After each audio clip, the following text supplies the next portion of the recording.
स्वामी जी, हमें तो आप हमारे जीवन काल में ही मिल गए हैं और हमारी परमात्मा की खोज समाप्त हो गई। परंतु प्रश्न यह है कि हम हमारे मधु चैतन्य में अलग अलग गुरुओं की जानकारी क्यों देते हैं?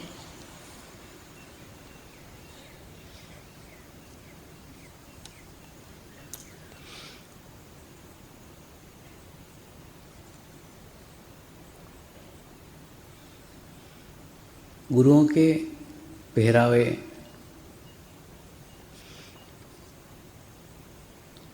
गुरुओं के चोले,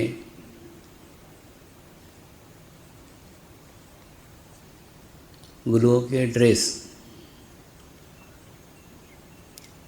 गुरुओं का बर्ताव, गुरुओं का चरित्र,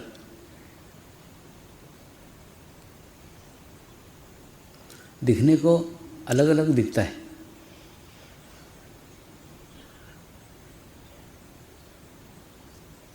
लेकिन वास्तव में गुरु तत्व एक ही है।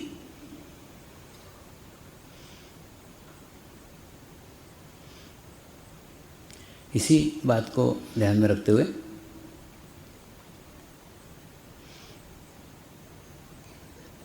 अलग अलग गुरुओं के जीवन की जानकारी मधु चैतन्य में दी जाती है।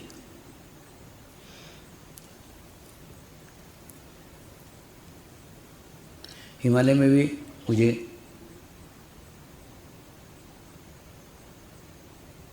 इस बात का कई बार अनुभव हुआ।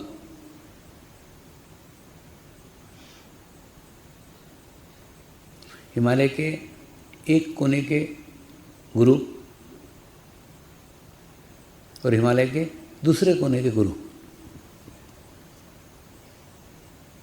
जो जीवन में कभी पास में नहीं आए होंगे, कभी करीब नहीं आए होंगे, कभी एक दूसरे को देखा नहीं होगा, तो भी वो एक दूसरे से जुड़े हुए प्रतीत होते थे। दोनों की बातें समान लगती थी, एक जैसी लगती थी।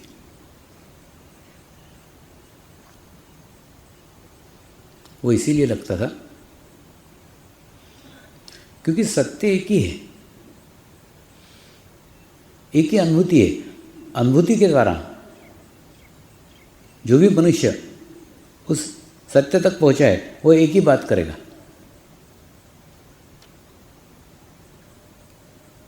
वो भले ही शरीर से अलग अलग लग रहे हो, चेहरावे से पहरावे से अलग अलग रहे हो, लेकिन वो तत्व की एक ही बात करेंगे। जैसे मैं कनाडा में गया था,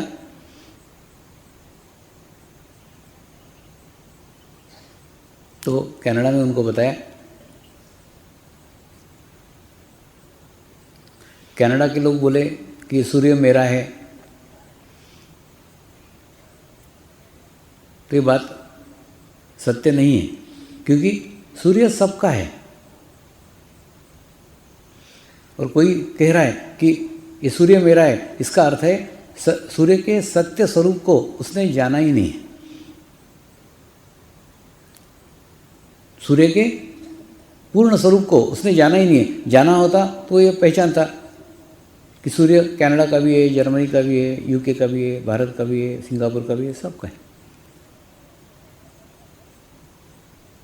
ठीक उसी प्रकार से सत्य भी एक ही है, और सत्य को जिसने जाना है, पूर्ण स्वरूप को जाना है, वो जानता है कि सत्य के पहरावे अलग हो सकते हैं, सत्य का आकार अलग हो सकता है, चेहरा मोहरा अलग हो सकता है, लेकिन सत्य एक ही है।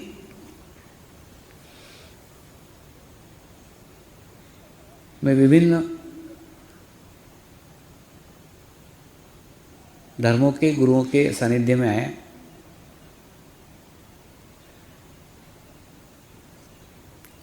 लेकिन सत्य एक ही था और सबने एक ही बात बताई है, एक ही बात कही है।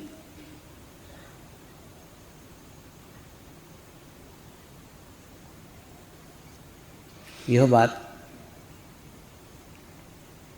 जो मैंने जानी,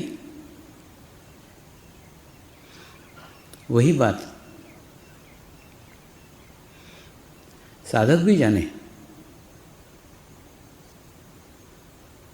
और सभी गुरु का प्रयत्न, सभी गुरु का प्रयास एक ही होता है कि वो उनके पास जो कुछ है वो सब कुछ अपने शिष्यों तक पहुँचे, अपने साधकों तक पहुँचे और अपने से अधिक प्रगति साधकों की हो, अपने से अधिक प्रोग्रेस साधकों की हो, इसका सदैव वो प्रयास करते रहते हैं और उसी के अंदर उनको आनंद प्राप्त होते रहता है।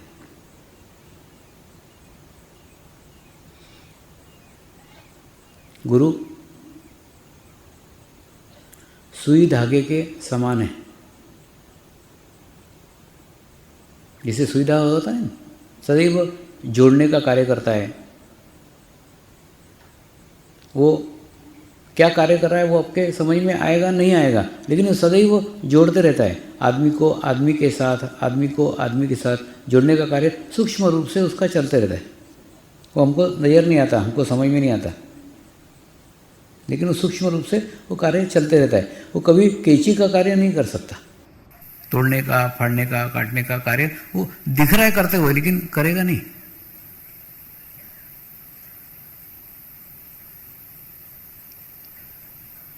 तो प्रत्येक गुरु ने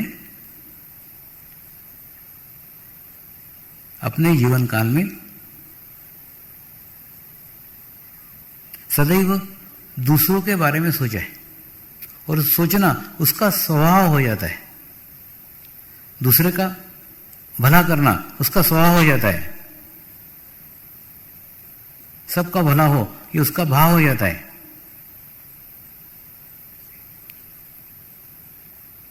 फिर उस मार्ग के ऊपर चलने वाले व्यक्ति का चेहरा मोहरा कुछ भी हो, ड्रेस कुछ भी हो। गत वर्ष एक साधक ने मुझे एक गुरुओं की फोटो गिफ्ट की। काल्पनिक फोटो है, काल्पनिक फोटो है। जैसे हम एखादे स्कूल में एखादे कक्षा की 5वीं कक्षा की फ़ोटो, इसमें 5वीं कक्षा के सब विद्यार्थी सब जो एक साथ पढ़े हुए हैं, या विदेशी रिट्रीट होता है तो विदेशी रिट्रीट की फ़ोटो, इसमें ये विदेशी रिट्रीट 2011 में किसने लिया, कौन कौन ने भाग लिया, उसकी फ़ोटो। ऐसे जैसे हम किसी कक्षा की या किसी क्लास की फ़ोटो निकालते ना, या किसी सेमिनार की फ़ोटो निकालते, वैसे सब गुरुओं की फ़ोटो निकाली गई है। सब गुरुओं को एकत्र किया है, ऐसे बैठे हुए लाइन से और उनकी फ़ोटो निकाली। और ऐसा लगता है मानो सब वो एक ही कक्षा में, एक ही साथ है, एक ही समय पे हैं, जबकि वास्तव में वो एक समय कभी भी नहीं थे। यानी अलग अलग समय पे हुए हैं। कभी कोई किस समय सन के अंदर हुआ है, कोई किस सन के अंदर हुआ है। दोनों के अंदर 200 300 साल का फर्क है, लेकिन उस फोटो के अंदर काल्पनिक उन्होंने बताया कि सब गुरु एक ही पंक्ति में बैठे हुए हैं, एक ही लाइन में बैठे हुए हैं, जबकि एक लाइन में वो कभी थे ही नहीं। उनका जीवन काल कभी साथ में था ही नहीं, अलग अलग जीवन काल में जिए। लेकिन वो फोटोग्राफर की कमाल कि उसने सबको एक ही लाइन में बिठाया, एक साथ बिठाया, एक साथ दिखाया है। तो कई लोग घर पे कभी मिलने आते हैं तो फोटो को देखते हैं, अरे ये सब एक साथ थे क्या? मैं बोला नहीं, उसकी कल्पना है, ये सब एक साथ है, जबकि ये एक साथ एक समय पे कभी नहीं थे। लेकिन वो फोटो एक मैसेज देता है, फोटो एक संदेश देता है। वो संदेश ये कि सारा गुरु तत्व एक ही है। उनके चेहरे मोहरे अलग हो, उनका समयावधि अलग अलग हो, उनका कार्यकाल अलग हो, समय का अंतर हो सकता है, कोई आगे हुए हो, कोई पीछे हुए हो। इसलिए कई बार कई साधक दूसरे गुरुओं के भी ग्रंथ लेके मेरे पास आते, स्वामी जी आप जो बोल रहे हो ना ये इसमें ये लिखा हुआ है, आप जो बताते हो वैसा वैसे इसमें लिखा है, जबकि वो पुस्तकें मैंने पढ़ी हुई भी नहीं रहती। तो उनको मैं समझाता हूँ कि सत्य एक ही है, वो किसके मुख से निकला, किसने बताया, उसको कुछ मायना नहीं है। मायना ये आप उसको जानो कि सत्य एक ही है, और उसी बात को आप भी सब जानो, आप भी सब समझो। इसीलिए सब गुरुओं के फोटो मधु चैतन्य में देते हैं। और दूसरा, हम सब गुरुओं को समान रूप से सम्मान करते हैं, सबका सम्मान करते हैं, सबका आदर करते हैं। हम गुरु तत्व का सम्मान करते हैं। गुरु तत्व किसी भी धर्म का हो, किसी भी जाति का हो, किसी भी भाषा का हो, उससे कुछ महत्व नहीं पड़ता। यही एक मैसेज देने के लिए मधु चैतन्य में इन सबको दिया गया है। दूसरा, इसे कई बार मैं प्रचारकों को भी बोलता हूँ कि तुम प्रचार करने के लिए जाओ तो प्रचार करते समय किसी भी गुरु का तुम्हारे मुख से अपमान नहीं होना चाहिए। किसी के अगेंस्ट, किसी के विरुद्ध आप एक शब्द भी मत बोलो। उनके विरुद्ध किया गया अपमान मेरे विरुद्ध किया गया अपमान सरीका है। किसी के अगेंस्ट मत बोलो, किसी के अपोजिट मत बोलो।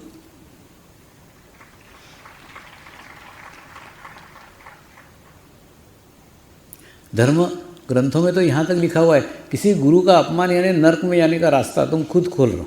क्योंकि क्या है, खूब सारे आत्माओं का आप इंसल्ट कर रहे हो, अपमान कर रहे हो। एक गुरु के साथ में हजारों आत्माएं जुड़ी रहती है, एक बहुत बड़ी सामूहिकता, बहुत बड़ी कलेक्टिविटी जुड़ी रहती है। आप उस गुरु का अपमान करके उतने सारे आत्माओं का नुकसान कर रहे हैं, उतने सारे आत्माओं का अपमान कर रहे हैं। तो ऐसा अनजाने में भी आपके हाथ से कभी नहीं हो। इसलिए सदैव याद रखो, प्रत्येक गुरु का सम्मान करो, प्रत्येक गुरु का आदर करो।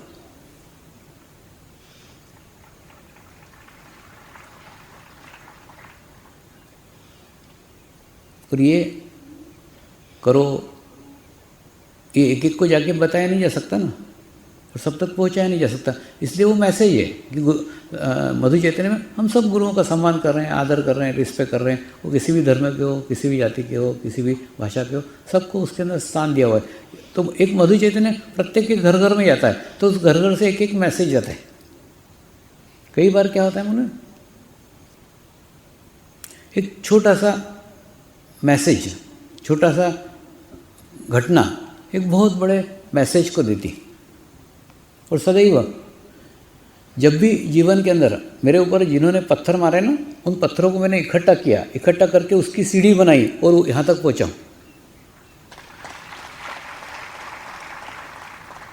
तो आप पे, आपके जीवन में जो भी लोग पत्थर मारे, उन पत्थरों को इकट्ठा करो, इकट्ठा करके उसकी सीढ़ी बनाओ और सीढ़ी से ऊपर चढ़ो। तो जो भी जीवन में घटनाएं, उन घटनाओं को इस तरीके से तब्दील किया है, चेंज किया है, बदलाव किया है। कैसा वो बताता हूँ। सूरत महाशिविर के दफ़े प्रचार करने की दृष्टि से रेडियो स्टेशन के ऊपर कैसेट दी गई। उनको कैसेट दी थी कि ये कैसेट है, ये रेडियो स्टेशन पे आप बजाओ, हम उसका समय लेना चाहते हैं आधे घंटे का, और आधे घंटे देना चाहते हैं। तो रेडियो स्टेशन वालों ने कहा हम किसी भी धर्म की कैसेट नहीं बजाते, कोई धर्म की कैसेट है हम नहीं बजाते, रेडियो स्टेशन पे अलाउड नहीं है। तो हमने उनको बोला एक कैसेट है, सुनो, इसमें कहीं धर्म नज़र आए तो मत बजाना। तो उन्होंने, फिर उनके समझ में नहीं आया, उनके सर के ऊपर से गया, उन्होंने वो कैसेट है गांधीनगर भेजी, और गांधीनगर भेज करके फिर उन्होंने सुना कि उसके अंदर कहीं कोई धर्म का उल्लेख है क्या, किसी विशिष्ट धर्म का है क्या, नहीं। तो उन्होंने फिर उसको अप्रूव किया। अप्रूव करने के बाद में अब पूरे गुजरात में अपन उसको बजा सकते हैं।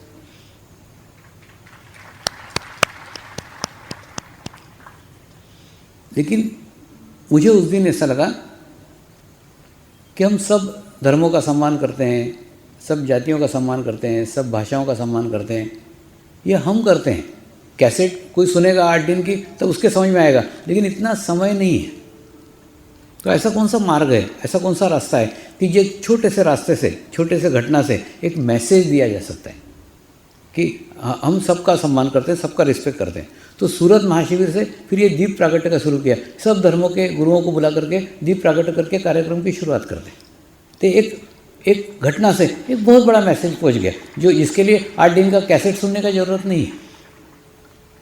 तो जीवन में नहीं आए ऐसे नहीं, मेरे को भी जो घटनाएं आई उन घटनाओं को सकारात्मक रूप से लिया, उसके अंदर चेंज किया, उसके अंदर बदलाव किया और उसके अंदर कार्यक्रम में चेंज किया। अब अपने सब कार्यक्रमों के अंदर अपन ये प्रक्रिया दोहराते हैं तो एक मैसेज जाता है, एक संदेश जाता है। तो हम क्या फील करते हैं ये तो हमारे पास कोई आएगा तो मालूम पड़ेगा ना, लेकिन या 8 दिन का प्रवचन सुनेगा तो मालूम पड़ेगा, लेकिन अगर कम समय में वो बताने का है या मैसेज देने का है तो ऐसी छोटी छोटी घटनाओं से मैसेज दे सकते हैं। तो ठीक उसी प्रकार से कोई मेरे को मिलने आए या नहीं मिलने आए, लेकिन आपको मिल कर के भी उन्होंने मेरे को जान लेना चाहिए कि मैं कैसा हूँ, क्या विचार रखता हूँ। आपके विचारों से आप मेरे प्रतिनिधि हो, आप मेरे रिप्रेजेंटेटिव हो, तो आप ऐसे प्रतिनिधि बनो कि लोग मुझे जान सकें। तो इसीलिए मधु चैतन्य में सब फोटो दिए जाते हैं, सब गुरुओं के सबका चरित्र दिया जाता है कि आप लोग भी सबसे जानकारी लो ना, आपको भी पता होना चाहिए किसने कहा, क्या कहा, किसने क्या कहा, ऐसा, हाँ ऐसा, हाँ ऐसा।